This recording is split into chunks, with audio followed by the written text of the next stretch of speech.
What's happening, YouTube? It's Rich from Virginia Beach. It is, let's see, 28th, 29th of September, October. Something like that. Sunday.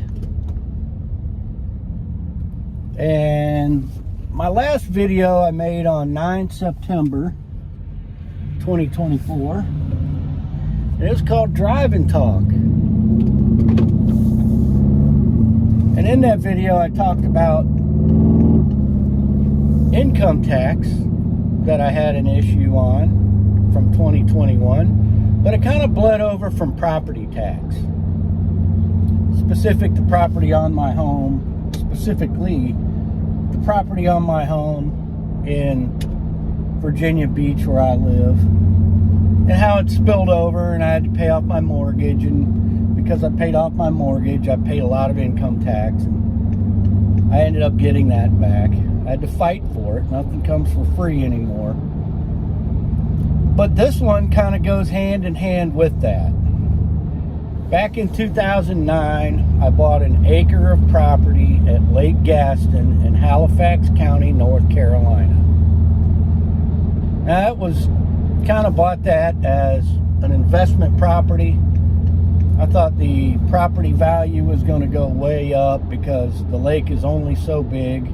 There's only so much property around it. And I thought it was going to go up exponentially. Well, it didn't. So I didn't really pay that much for it. I think I paid like $24,000 for it. I put $12,000 down, and over the course of a year, I paid $1,000 a month and paid the rest of it off. So I didn't really have a mortgage on it. It was kind of like a loan with the real estate company. It wasn't a mortgage loan. I didn't have to pay a whole ton of interest. It's a forested 1 acre lot of property. There's nothing on it, no structures, no nothing. So the property tax I was getting hit for every year was about $140 a month. Wasn't really a lot. And it wasn't that I couldn't pay $140 a year in property tax. But I actually did pay it until about 2020, when I start figuring out the fraud that this property tax scheme is. And I found that out the same time I found out the fraud that was going on in Virginia Beach with the home and the property that I live on. It's all the same, folks. North Carolina, Virginia, even though they're two separate states, two separate legislatures, they all have to conform with the federal Constitution. Okay? The state can grant more rights than the federal Constitution grants. It can do that. And some states do, and some states are a little better than others. But they can't take away a right that is recognized by the the United States of America Constitution. They can't do it. They can, actually, the states don't give you rights. They can recognize more rights than what's in the federal Constitution, because they also recognize that the states don't give the people their rights. Make sure you keep that straight in your head. The government does not grant the people rights. That's a very important thing to remember. So anyway, just walk you through this whole story. So long about 2020 rolls around, and I recognize this fraudulent scheme they're doing on taxing us for the right to own property. And it's all 50 states. It's all the same. The federal Constitution lays out very clear that the people have a right to acquire, possess, and protect property. That's a right. That's not a privilege. That's not a benefit. That's not something the government bestows upon the people and can therefore take from them. It can't do it. Ever since the Revolutionary War, when the American colonists picked up their muskets and fought off the then most powerful army in the world, the British, who was under rule of King George III and charged us tax on everything. And we got tired of it. We picked up our muskets and we kicked their asses off our land. We became a republic, a constitutional republic. This is not a feudal society. This is not a monarch. This is a constitutional republic where the people given the government certain powers, duties, responsibilities. The people didn't give the government rights. We gave the government duties and responsibilities, and those duties and responsibilities all revolve around protecting the rights of the people and establishing a civilized society. That's what a constitutional republic is supposed to be. Okay? We don't owe feudal duties to some government agency because we acquire and purchase property. Not for that alone. Now, it depends on what we do with that property. Okay? If we start asking for privileges like a business license, for an example, and this is a very real situation. It happens a lot. People want to run a business out of their home. There's nothing wrong with doing that. It's perfectly lawful to do that. There are some benefits to doing that. You can earn income. You can make a decent living by running a good business out of your property, out of your home, or a separate property that you buy. You could buy a property that already has a structure on it, a building, it's already zoned for commercial, and you set up a business there. That's fine too. We have people, we can engage in the privilege of conducting business. That is a privilege granted by the local government. You apply for a business license and you're granted that privilege. Well, with that privilege comes strings attached in the form of taxation, which is lawful to do. It's lawful to have taxation on the privilege of conducting a business. That's the way it's set up. That's the way it goes. And that's acceptable. That's normal. That's the way business is conducted in America. And that's fine. If you're a business person, you understand this. This isn't anything new. You pay income tax on your income that you earn from that business. And you pay property tax on the property that you use to earn that income from that business. You business guys and gals know that. That's not a secret. But what a lot of people don't understand is that can only apply if you're conducting said business and using said property to do so. The property that you acquire and you purchase for you and your family, or you and whomever you choose to use that property to live on, and you're not conducting any business, there's no taxable status. There's no nexus for a property tax on that property, because the people have a right to possess and own that property. Government can't even come on that property, can't even step foot on it unless they have a warrant lawfully obtained according to the rules that the legislature passed. Okay? If they obtain a lawful warrant to come on your property for some reason, they can certainly do that. And that's okay. That's part of due process of law. And that's the main thing I want to talk about, is the due process of law. A lot of people have no idea what that means. And there's a good reason for that. Is because it means many things. Due process of law is not one thing. It's many things. I'll refer to it as a process. It's due process of law. People, men and women of this country have rights. We also have responsibilities to each other, but I'm not going to get into that. but just know that exists as well. But we have certain rights that the government has recognized as given to us by our Creator. Read the Declaration of Independence.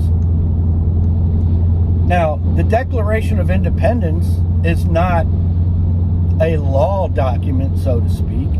It doesn't dictate any form of law, but it gives you a good perspective of how this country was formed and where the law actually comes from and why we have it. And some of the things that King George was doing to the colonists back then, that the colonists decided was abhorrent and was against we the people. And they got tired of it. Hence the Revolutionary War. I spoke about that earlier. However, we have a right to own property. If we can acquire it by lawful means we pay for it or we trade something for it or it's a gift to us. However, we lawfully obtain property. And we're not using that property for a business. And we just live there. We have a house there. We're raising our family there. There is no lawful method with which any local or federal government can tax that property for simply owning it and possessing it. And when you have a house and you're raising your family on property, that's all you're doing. You're living there by right. If you obtain that property legally,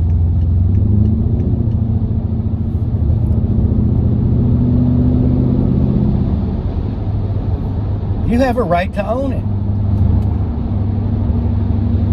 That is not in dispute. It shouldn't be. It's very clear that in America, property ownership is allodial, which means you don't owe a feudal duty for owning that property. You just don't. You don't pay the king to rent the property. Property ownership in America is allodial. You pay for it, it's yours, and with that comes rights. And those rights are to protect that property. You have the right to exclude anybody else from that property that you desire. You can let anybody enter your property that you desire. You have complete and total control over that property. It's not the control of the government. They can't come on and say, oh, you need a permit to do this. Bullshit.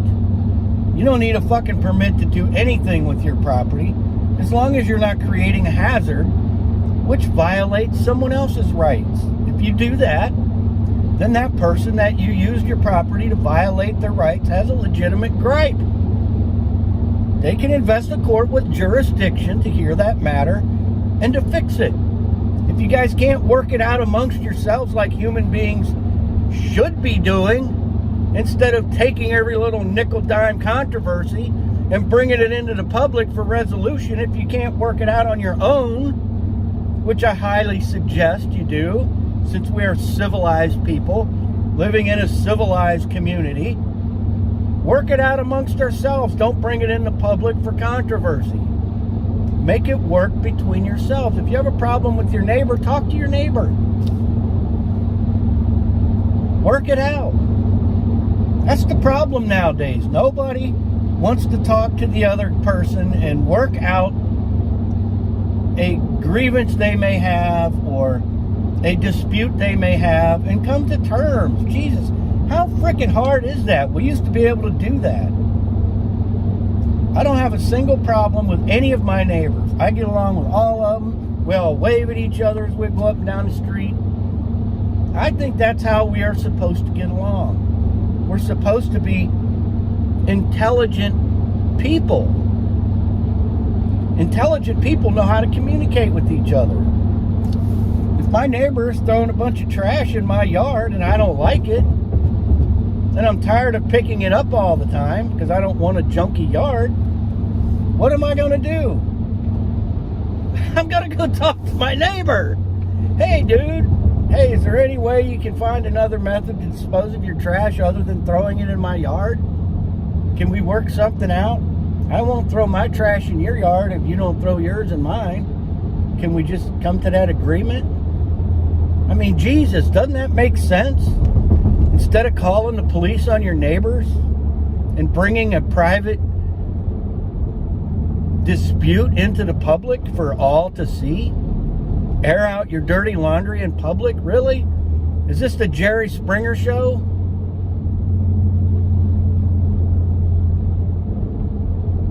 Do we all want to act like a bunch of Jerry Springer participants? I would hope not. I would hope not all of us devolved into those animals who don't have a damn 2 brain cells in their head to rub together. I mean, really? Really? Is that how society is devolved into Jerry Springer participants?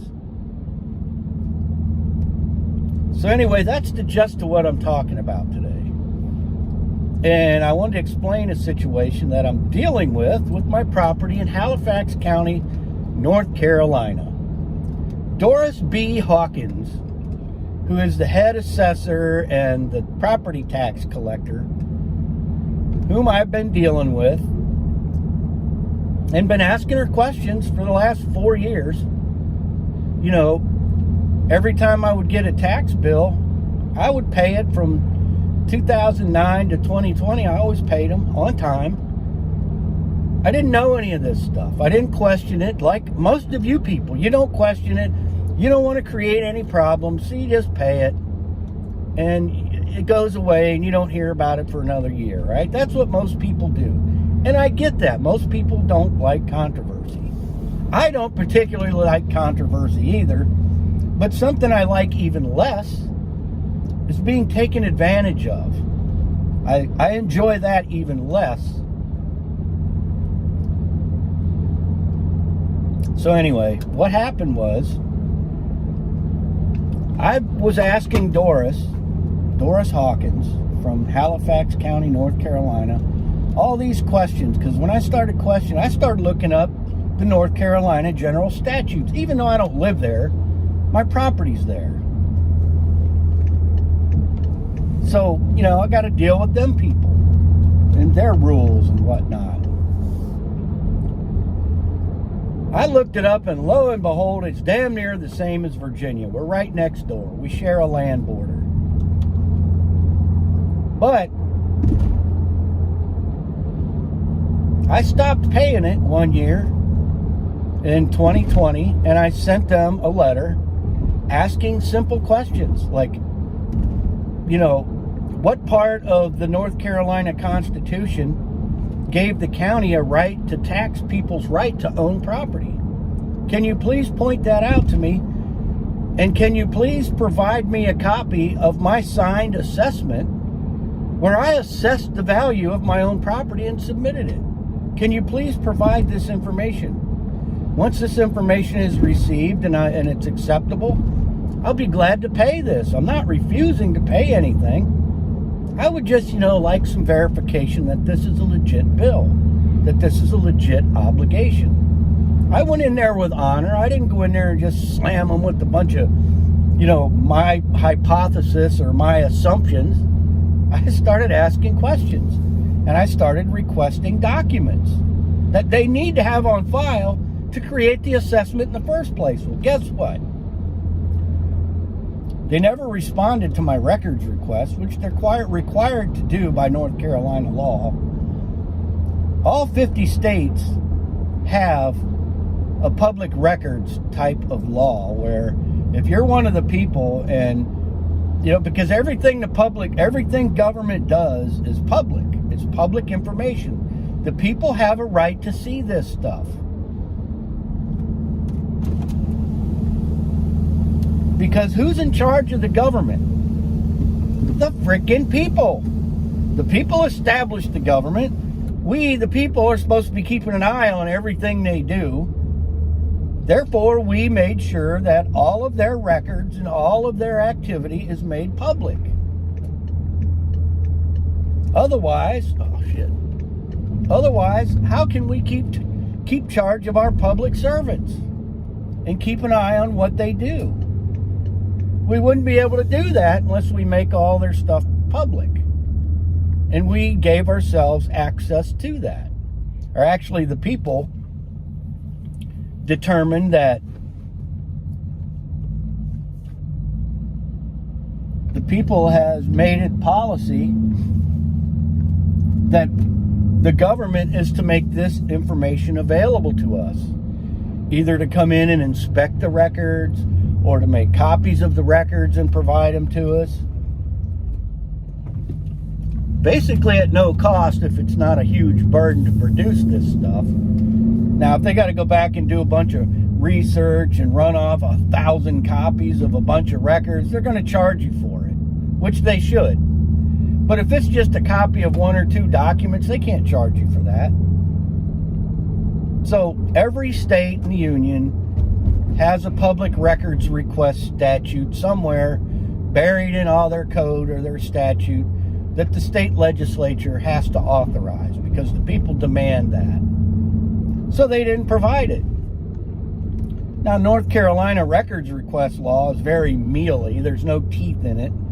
It doesn't list a punishment for not doing what they're required to do.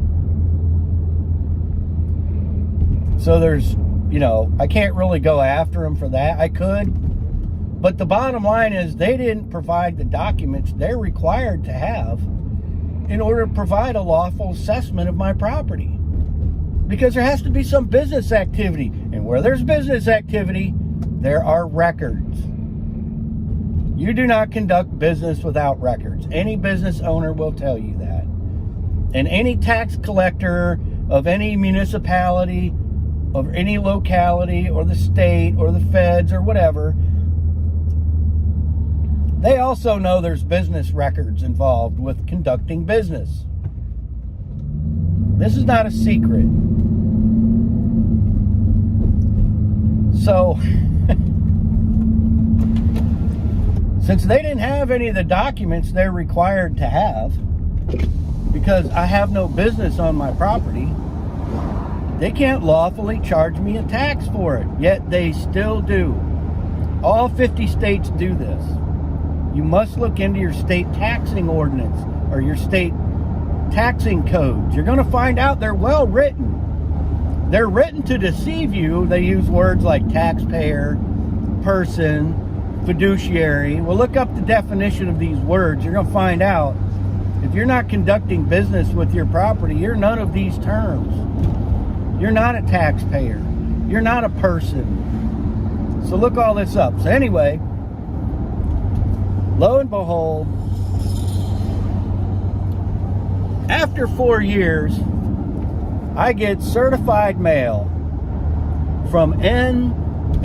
Glenn Rawlins, who I had dealings with over the last 4 years, because he is the county attorney. A fucking attorney. My favorite people. Bar members who distort and obfuscate everything and will never admit the truth. Even if you stick it in their face and slap them around with it, they'll never admit it. They can't. Because if they do, the whole house of cards is going to come tumbling down. Now, I'm not even sure if some of these ignorant fucks even know what they're doing. I think there's some of them are just so ignorant, they only know policy, practice, and procedure. They don't really know what the law is and how it's written and how to interpret it. Because you have to use the rules of statutory interpretation and the rule of statutory construction. Statutes or state codes have to be constructed in a certain way. And the legislature tells you what that way is. How they must be created and how they must be interpreted. And you have to become very familiar with that, or you won't know how to read a statute properly. You're going to misread a statute. And when you misread a statute, you don't get the true meaning and the gist of it. You have to understand the gist of the statute and the authority with which it carries, or you won't know how to apply it properly. So anyway, when did I receive this? What's the postmark on this? I got the green card for this, by the way, and I never turned it in. September 17th.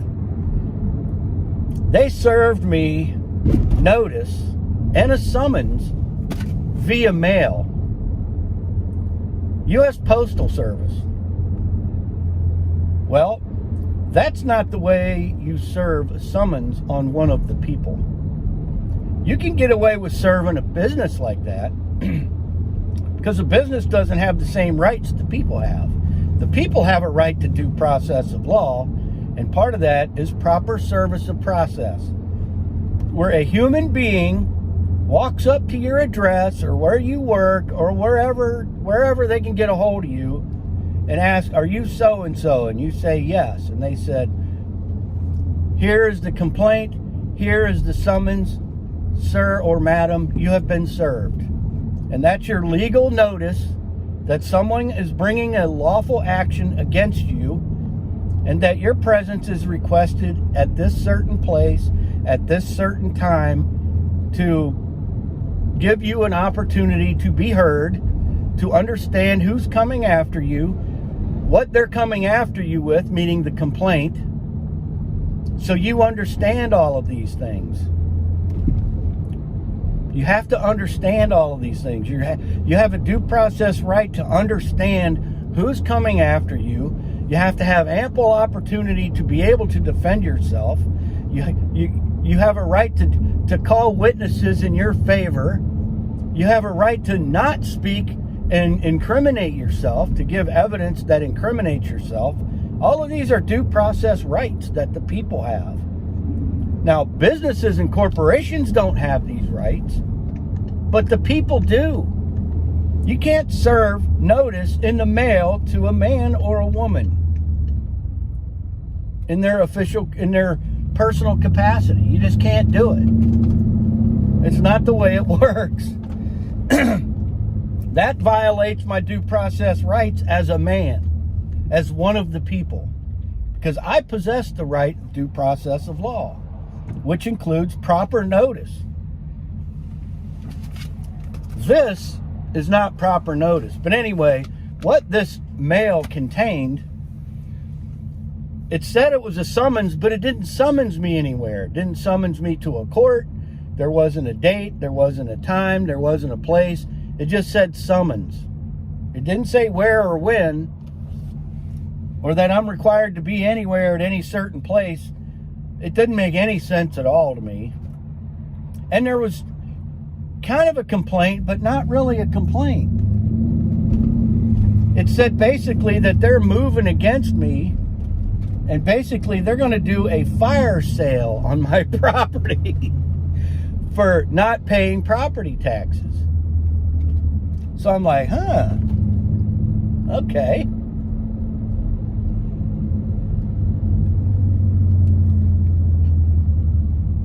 I'm like, oh, okay. And so, and it even said the statute.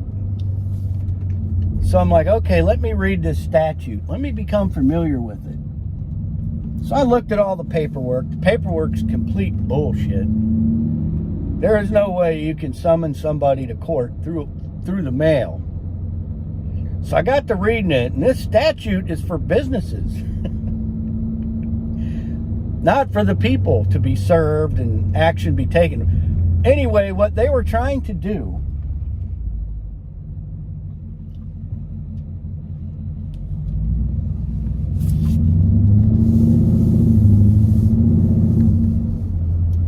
have to excuse me for a second. I'm in an area I'm not that familiar with.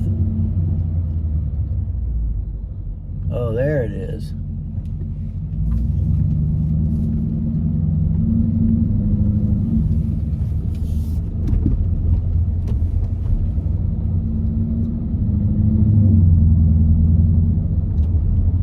Oh, this makes it difficult.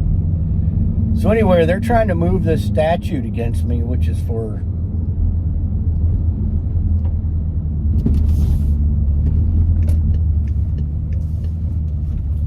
supposed to be for corporations and businesses, because again,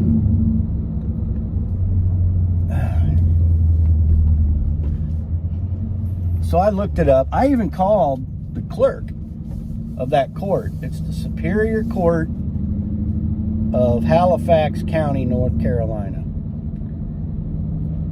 And they're saying they're going to do an ex parte, not even a hearing.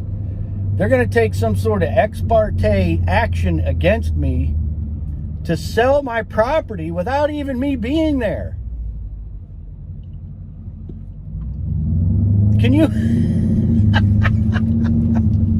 can you imagine that? They're going to take someone's property. They can't prove that the tax they're claiming is even legal or lawful, or that they have the authority to do what they're doing. They can't prove any of that. And now they're taking this action upon me to steal my property with absolutely no due process of law whatsoever. So I'm reading this statute and I'm looking at it, and there is a thing on this statute that says that if you contest any of this, you can put in a motion to set aside the entire action, because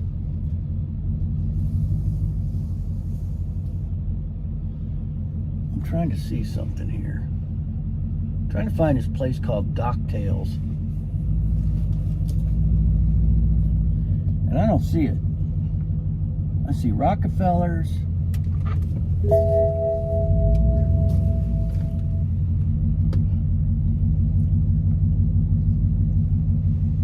Rudy's. But I don't see this place called Docktails where Amanda works.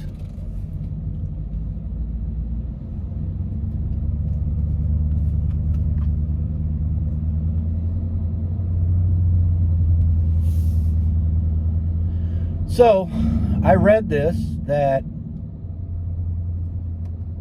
I could put in a motion to have it set aside if there is a constitutional controversy with this action being taken. Well, hell yes, there's a controversy with this action being taken. It's not a lawful thing to do to strip one of the people of their right to own property when you can't even prove this tax is a valid tax. The whole damn thing is a constitutional violation or a conflict with the Constitution. The whole thing. The whole damn thing is a constitutional nightmare. It can't pass any constitutional muster on any point. So I went through and I dug through the Constitution, and I dug through the entire statute they're trying to move against me, and I found 21 points of constitutional controversy. With, first, they're going to do an ex parte hearing, which means I don't even have to be there. They can just take my property, my right to own my property from me that I lawfully purchased, and take it from me without even a judicial proceeding.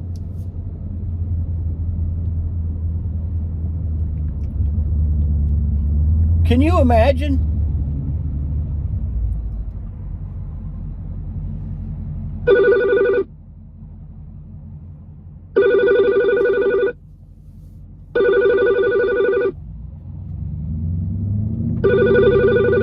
And I get a phone call.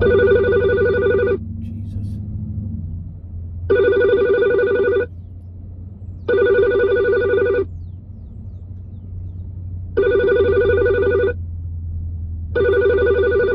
Richie, I'm making a video.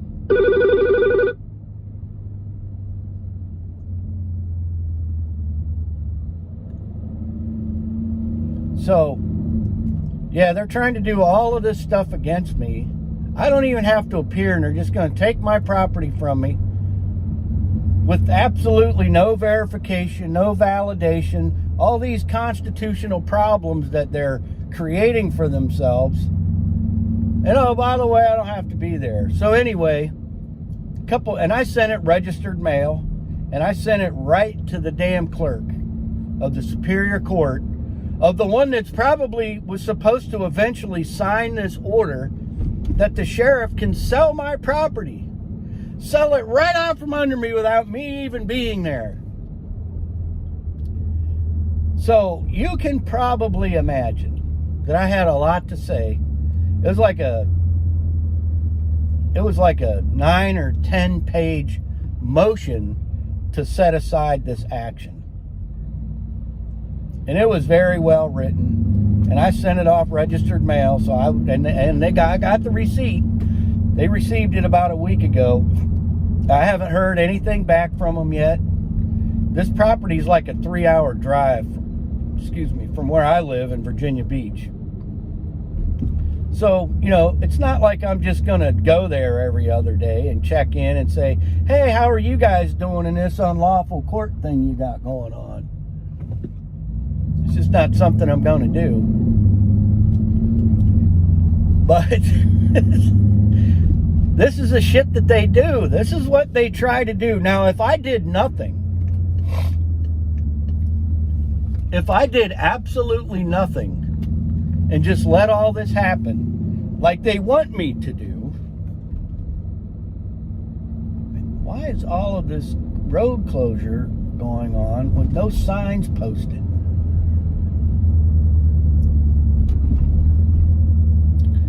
So anyway, if I did absolutely nothing like they want me to do, they would go ahead and because they gave me notice and I didn't do anything about it, in law, if you do not respond and you acquiesce to whatever they send you,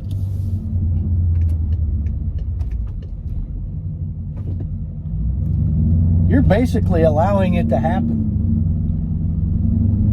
Well, you can't allow this shit to happen without intervening.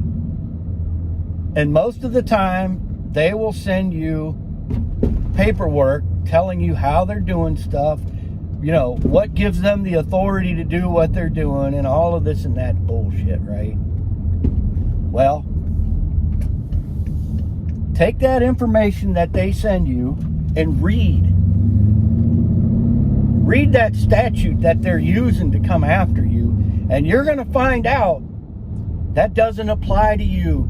9 times out of 10, the shit they're trying to do to you is not even written for you in the first place. It's not written for people. It's written for persons.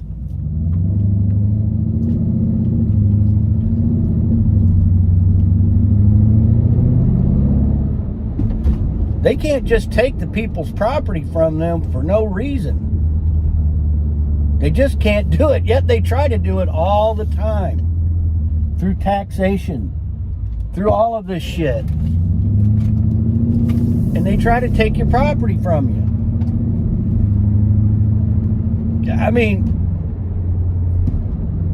can you believe that? No hearing, no due process of law, not even proper service of process. Service through the frickin' mail. You can't do that to the people. So that's where I'm at on this. I haven't received any other paper, but if they follow the statute the way it's written and the way I wrote my motion to set aside this whole entire thing for 21 separate reasons, each one of which is good enough to set it aside, because there's a constitutional violation for everything that I pointed out. Each one is its own reason to set aside this entire motion. I gave them 21 of them. What do you think they're going to do? I'll tell you what I think they're going to do. I think they're going to ignore it. And I think they're going to try to move forward and do a sheriff's sale on property that they have no ownership or interest in. Absolutely none. I think that's what they're going to try to do. That's what these clowns always try to do. They ignore what you send them. They do it anyways. They're acting unlawful. They just think the law doesn't apply to them, and they're our public servants. And they're trying to take property from one of the people. They do this all the time. All over the entire United States they do this. And nobody stands up for themselves because they don't know, they don't read.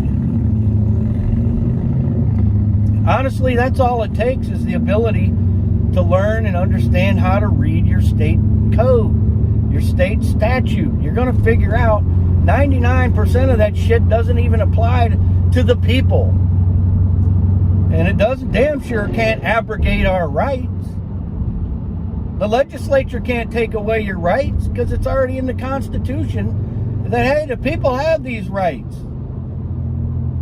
All your state actors take an oath to support the Constitution. They never take an oath to support the state statutes because they can't. They take an oath to support and defend the Constitution against all enemies, foreign and domestic. They are the fucking domestic enemies. Our governments that are put there to protect our rights are trampling on them as if they never existed in the first place. How? Because it's their policy, practice, and procedure to do that. And we, the people, never challenge them.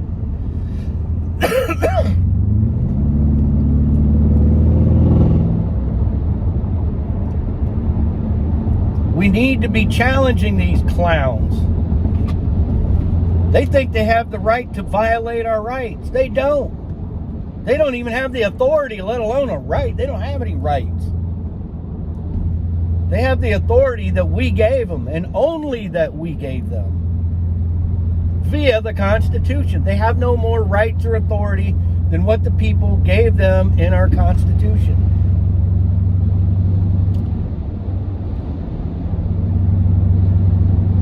That's how this works, folks. I'm going to keep you updated on this North Carolina deal because it's just egregious what these people think they can do. And being retired, it would be an interesting day for me to drive to Halifax County Superior Court clerk and talk to this lady in person, the shit that she's trying to pull on me. Because I sue every single one of them, the whole entire county. From the assessor to M. Glenn Rollins, the attorney, to the court clerk.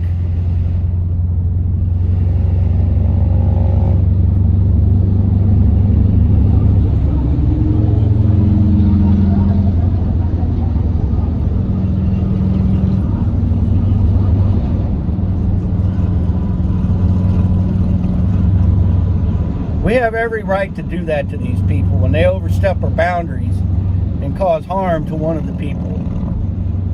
They're not allowed to go around harming the freaking people. We are the masters, they are the servants. And every now and then you have to remind them of that because oh so often how they forget. And we've got the law and the Constitution on our side. No matter how they make it sound and all the fluffy words they put in there and all the obfuscation that they're doing, we, the people, have the law on our side. The Constitution is on our side.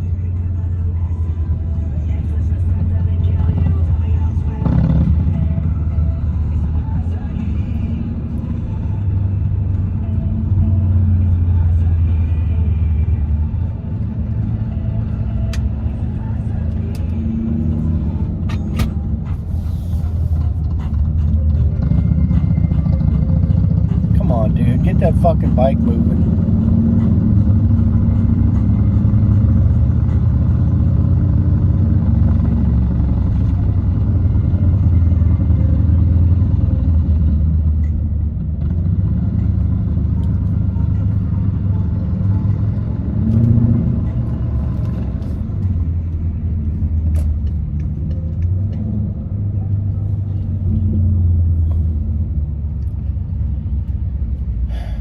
So that's the whole idea of this video. I want people to understand these people will fuck with you and try to take advantage of you and twist words around and try to use statutes or code against you where it doesn't even apply.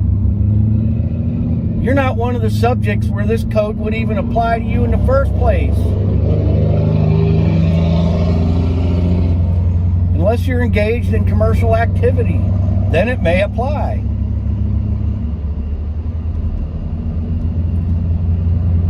It could very well apply to you if you're engaged in commercial activity. Then some of these codes would become applicable. So you just have to know what you're doing, know what your status is, know what you're engaged in, and the repercussions that come along with being engaged in commercial activity. Engaging in business is a privilege.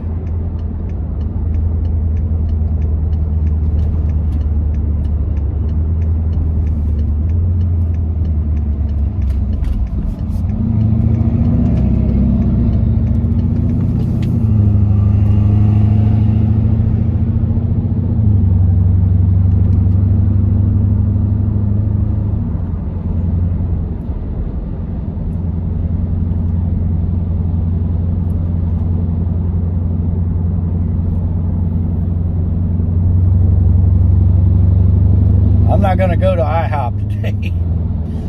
I was disappointed in IHOP last time in my last video. I didn't get my damn hash browns. I got silly ass pancakes. I haven't really liked pancakes since I've been about 12 years old. I'm 60. That was a long time ago. You know, they don't even make real syrup anymore. It's all this corn syrup shit that they put in there now. I gave Rowan, this kid, Amanda's son, who used to live with me. I went to the store because he likes waffles. My grandson likes waffles and pancakes. They like all that sweet shit. So I'm like, you know what? Instead of giving them like this Aunt Jemima shit, bullshit corn syrup,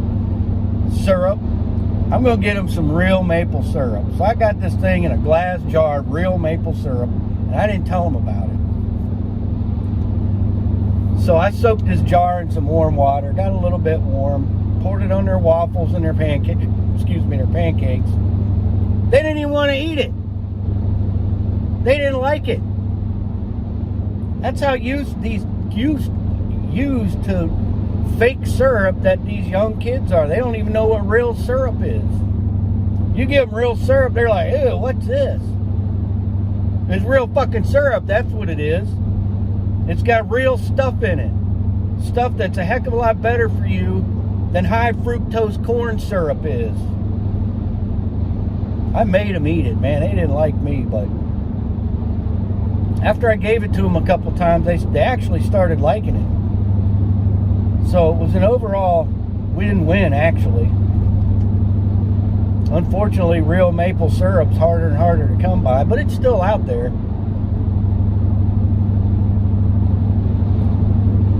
So I'm going to do periodic updates on my YouTube channel about this situation, because I think it's very important, and I want you guys to see how this turns out and some of the methods I'm using to keep these damn predators off of my back.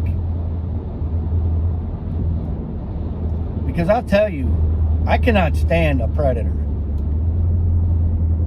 I cannot stand a predator trying to take advantage of someone's ignorance. And yes, I was ignorant for a long time. I can't say I'm ignorant any longer. But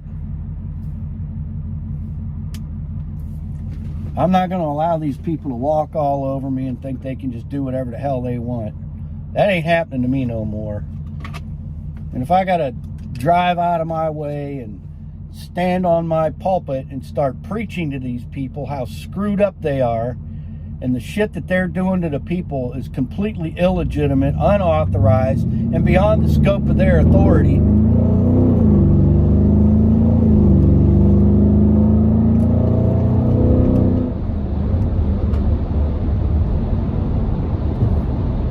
and maybe they'll understand. And maybe it's going to take someone like me or a whole bunch of people like me holding them to their strictly limited authority. They don't have the authority to fuck with the people's property unless they go through the due process of law and lawfully execute an eminent domain action, which is in the constitutions, most states. There is a right of eminent domain.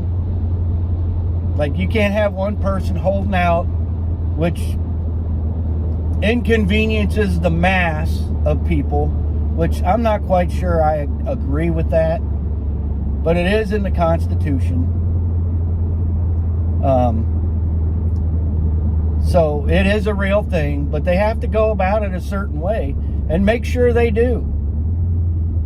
Because you still have a right of due process of law, and you have the right to recuperate the value of the property that they take. They can't just take it and not give you anything. They have to give you fair market value. That's part of the due process. That's the only way they can get away with eminent domain, is because they have to pay you the price of the property. They can't rip you off. There's another thing, something that I cannot for the life of me understand, and I would like you to bleep bloop that down in the bottom of the comments of this video if you happen to be one of the people watching it. So please explain to me qualified immunity. There is no statute written. There is nothing in any state constitution or the federal constitution that I'm aware of that even addresses or authorizes qualified immunity. You know where qualified immunity comes from? Like for public servants, like police officers, when they screw up and hurt somebody, oh, they've got qualified immunity. Guess where that came from? Came from a judge. Judges even give themselves qualified immunity. Where's that come from? Them, the Bar Association, the pathetic organization known as the Bar Association.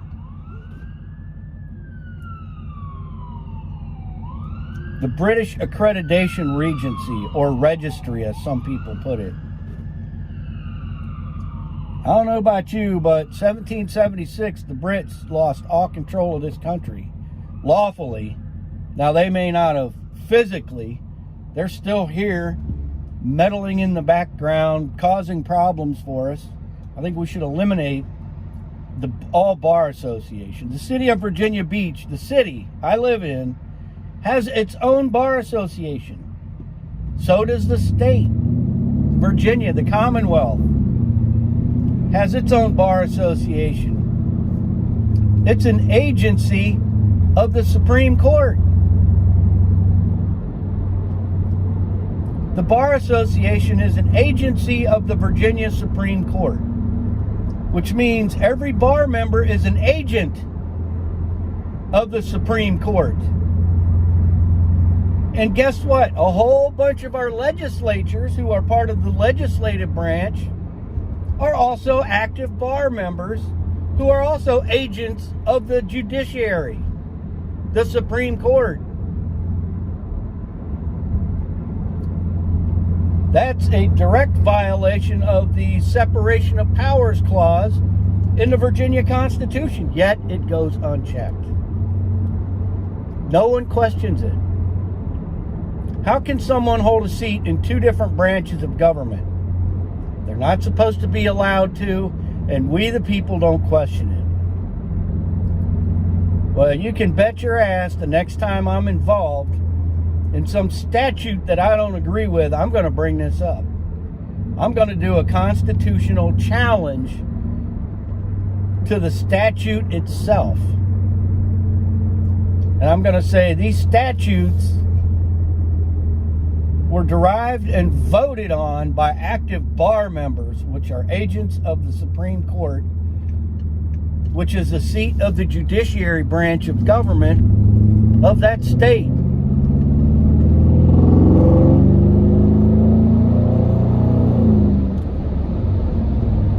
bar members should not be allowed to be legislators. They shouldn't be allowed to be the governor. If you're an active bar member, you shouldn't be a governor. You can't be the head of the executive branch in the state and be an agent to the judiciary branch. You just can't. Separation of power doctrines strictly prevents that from happening. Yet, I bet most of the governors in all 50 states are active bar members. I know a lot of the legislatures are. Even in the federal government, they have a separation of powers in the federal Constitution. How many of these senators and representatives in the federal government are fucking attorneys, bar members, card-carrying attorneys, in good standing with the bar? Most of them. Yet they sit on the legislative branch. It's unbelievable.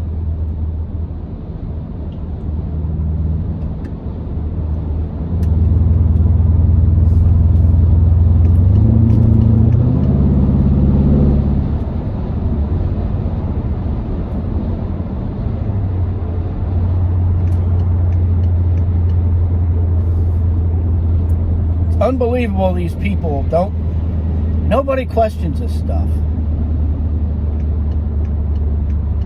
I question all of it. And until someone gets me up on a pulpit trying to take my rights from me,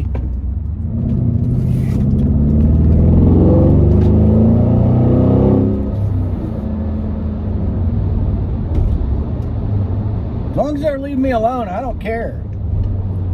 They want to start fucking with me and messing with my rights or any of this, then I'm bringing all this stuff up. They're going to regret they ever messed with me. Because they don't have authority to do what they're doing. They just don't. The people didn't give them this authority. So therefore they don't have it. It's that simple. The people didn't give them the authority they're trying to assume that they have. They don't have it. They're claiming something that they don't have.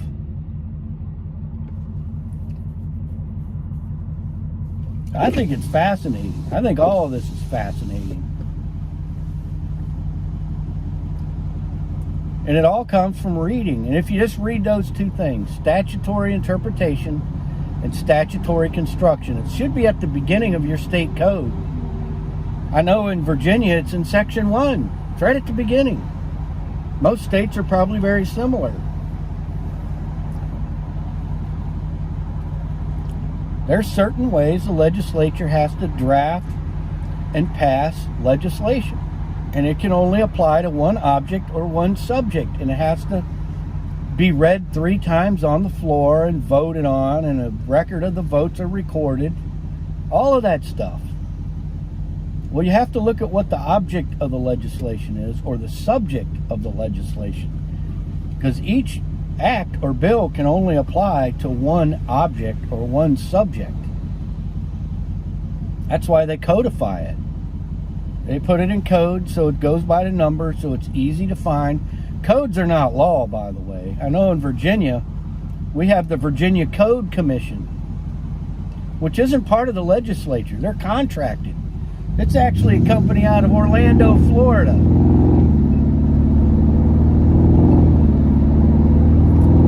That takes all of the legislation and codifies it. It's not always exactly as the legislature has written it. So what you have to do is you have to take the acts or the bills that your legislature passed and read them, because a lot of times your codes are written a little bit different. Codes are not laws. Everybody says statutes and codes are laws. They're not. They weren't even written by the legislature. They're written by a commission. In Virginia, it's called the Code Commission or the Virginia Code Commission. These people aren't legislatures. They don't vote. They weren't elected. They're contractors. Statutes are not laws. Codes are not laws. The Constitution is the supreme law of the land. I suggest you start there. It will clarify a lot of things that you may question or you may have questioned. or you don't understand. The Constitution clarifies a lot of that stuff.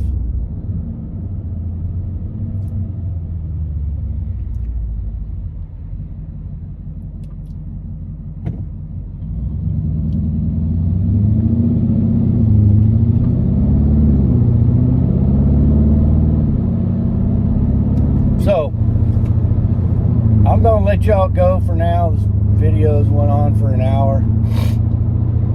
But please think about what I'm telling you, because this applies in all 50 states. I'm not making this up. I don't make up stuff. I read things. I do my damnedest to understand what I'm reading. And if I don't understand it or it doesn't make sense, I read it and research it until I understand it. And then it makes perfect sense. And then you know how to apply it. And then you know what it applies to. And then you know if or not it applies to you or the activity that you're engaged in. You must know these things. It's important. I think it's important, and I think you will as well. If you find out ways to enable yourself to be free, you are going to find a whole new world out there. You're going to look at things completely differently. You're going to actually start feeling free inside. Not from without, but from within. And you're going to know that you have the power to do something about it because you have read and understand things. The only true power is knowledge. And once you learn something, it can't be taken from you. You can be killed, you can be eliminated, but that knowledge can never be taken from you. Once you learn it and you have internalized it, nobody can take that information from you. They can't. You have that for the rest of your life.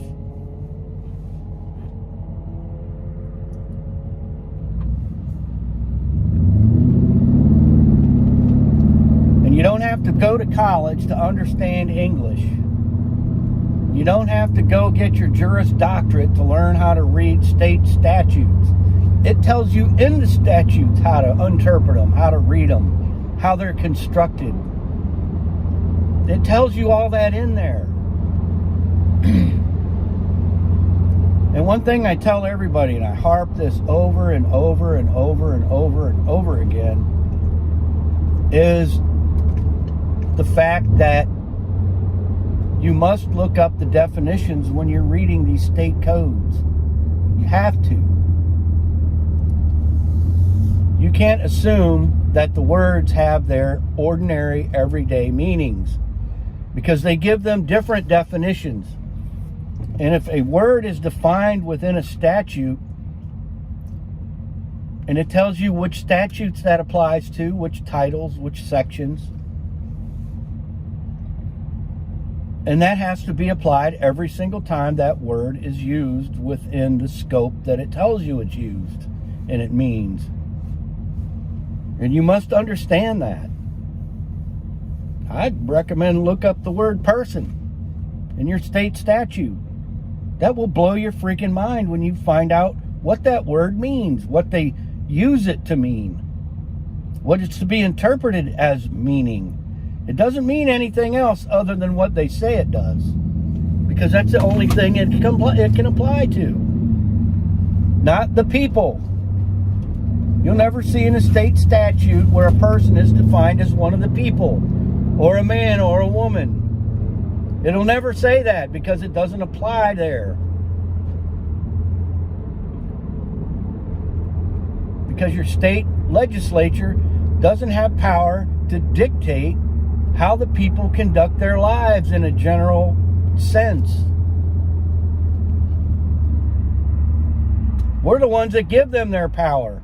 We're not going to give them power to dictate every aspect and facet of our life, are we? No, you'd be pretty much a fool to do that. Well, let me create something and then give it power over me. Who would do that in their right mind? Nobody would, not in their right mind.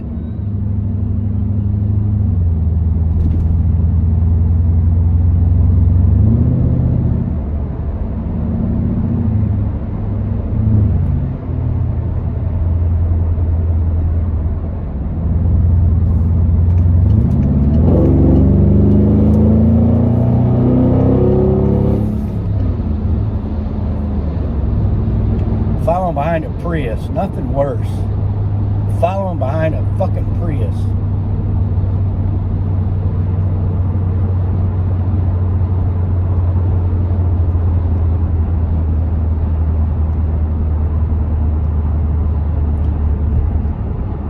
You know what's second to a Prius? A minivan. A minivan. I do not like following behind minivans. Actually, I don't like following behind anybody.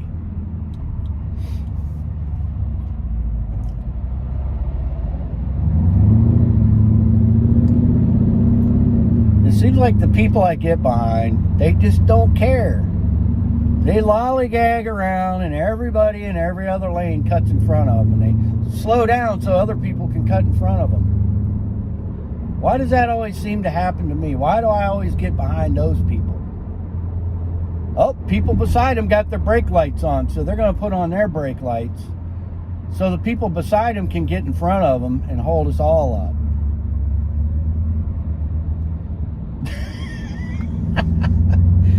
Why do I always get behind them?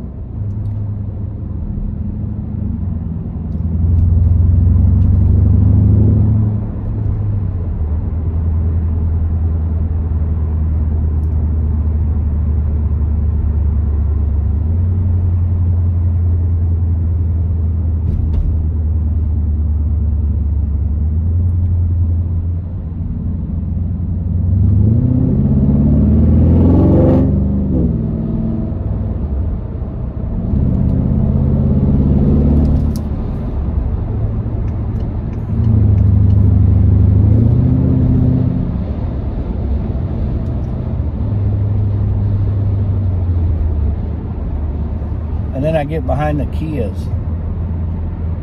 with their CVT transmissions. Their Jericho transmissions that are about to go out at 40,000 miles. And their GDI engines that have so much intake valve shit because of their PCV systems that they never service properly.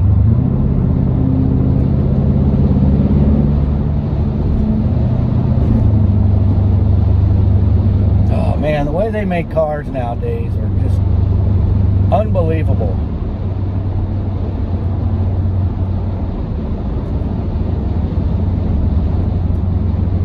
Well, I'm almost home. I'm done bitching and complaining about everything. Y'all have a good day. It's a wonderful day. I hope you're having a wonderful day. I know I am. About to watch the Mexican Grand Prix today, Formula One. Haven't watched qualifying yet. My neighbor's coming over at 3 p.m. We're going to get some pizza and we're going to watch qualifying and then we're going to watch the race. It's in Mexico City, Mexico. The average elevation in Mexico City, Mexico, at the track where they're at anyway, is an average of 7,000 feet above sea level.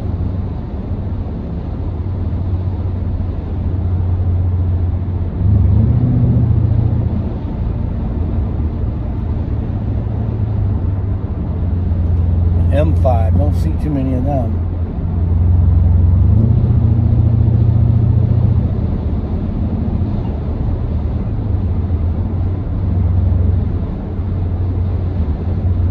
Uh-oh. Uh-oh.